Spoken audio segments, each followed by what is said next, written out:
ভিতরে শুধু রাজনীতি নাই, গোটা বিশ্বকে রাজনীতিকে আমি শিখাই,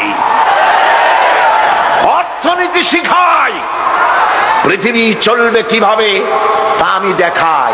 এই জন্য এই কোরআনের আসল মুফাসসির তো আমি নই, কোরআনের আসল মুফাসসির তো মাওলানা সিফাতুল্লাহ সাহেব নন, এর মুফাসসির তো মাওলানা আবুল কালাম আজাদ সাহেব নন, এর আসল মুফাসসির তো মাওলানা কামাল উদ্দিন জাফরি সাহেব নন। এর আসল মুফাসসির কে? কোরআনের আসল মুফাসসির, জেনুইন অথেন্টিক ইন্টারপ্রেটার, আল্লাহর পক্ষ থেকে নিয়োগ প্রাপ্ত মূল মুফাসসির যিনি, মূল তরজমানুল কোরআন, কোরআনের ভাষ্যকার যিনি, তিনি হচ্ছেন সর্বকালের সর্বযুগের সর্বশ্রেষ্ঠ মহামানব বিশ্বনবী জনাবে মুহাম্মদ রাসূলুল্লাহ সাল্লাল্লাহু আলাইহি ওয়াসাল্লাম।